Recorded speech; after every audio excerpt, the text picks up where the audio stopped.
You were born. You opened your eyes for the first time.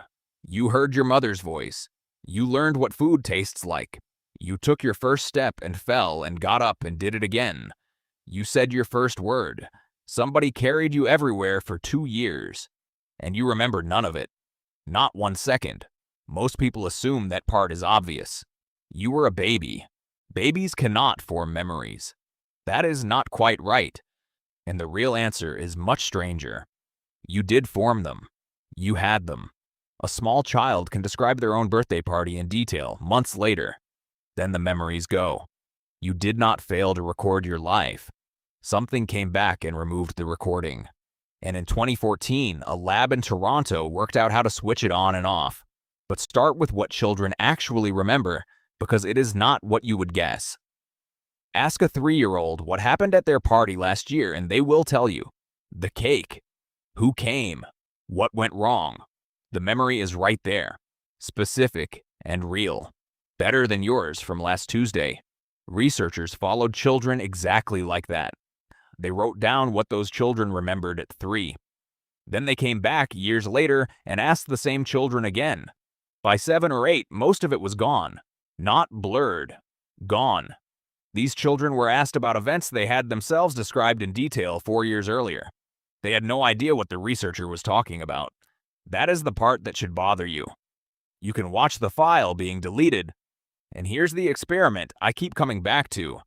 Picture a machine, a box with a handle and a chute. You put a toy in the top. You turn the handle. Lights flash, and a smaller version of the same toy comes out of the bottom. It is a trick, obviously. But if you are 2 years old, it is the best thing that has ever happened. So you learn to work it. You love it. And then you go home. 6 months later, some of them a year later, those children came back. And they were asked to describe what they had done. Now here's the thing. In between, those children had learned hundreds of new words. Words like shrink, smaller, machine. The exact vocabulary you would need to tell somebody what happened. Not one child used them. Not a single one. Some could still recognize the machine. Some could still work it with their hands. But the memory was locked in a format their new language could not open. You have memories like that in you right now. You simply cannot get to them. So what is removing them? For a long time, nobody could say. Then researchers looked at what an infant brain is actually doing and found something that looks almost like sabotage. Your hippocampus is the part that files memories. It does not stop growing when you are born.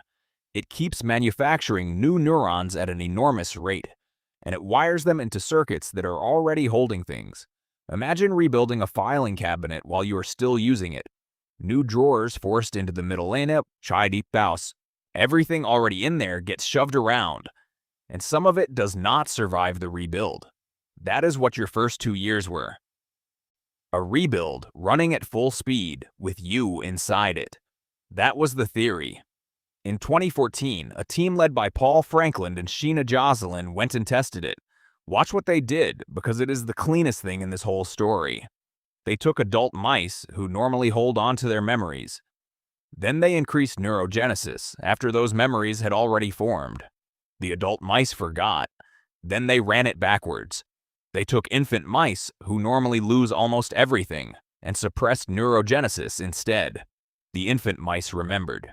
So they gave adults your condition. Then they took it away from infants. One dial. Both directions.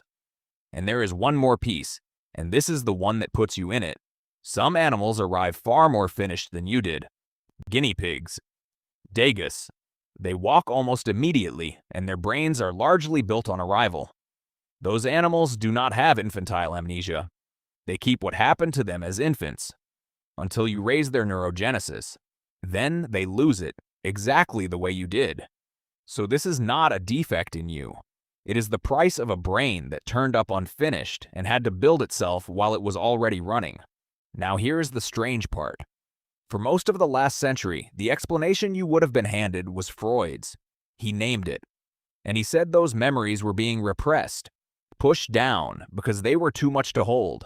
If you were told anything about this at school, you were probably told that. That framing stood for decades. And the whole time, the evidence was sitting in front of anybody willing to do one thing. Ask a 3-year-old what they remember. Then ask that same child again at 8. Nobody was hiding it. It just is not the kind of thing you find when you already believe you know the answer. The word has been telling us as well. Infant comes from the Latin infans. In meaning not. Fari meaning to speak. Infant means unable to speak. We named that whole period of a human life after the thing it was missing. And the leading explanation for why you cannot reach it is that it happened before you had the words. So think about what is actually in there. The first face you ever recognized. The first time you were frightened and then not frightened because somebody picked you up. 2 or 3 years of being carried and fed and watched over constantly. You were there for every second of it. It happened to you. And there is no copy of it in your head. This is not a failure of yours. You did not lose it through carelessness. Every one of those memories was overwritten by a brain that was still building the room it was standing in. But somebody remembers. The people who were there when you were 2 are the only surviving copy of your earliest life. Everything you cannot reach, they can. Which means there is a version of you that exists nowhere except inside other people. And they are not going to be here forever. Nust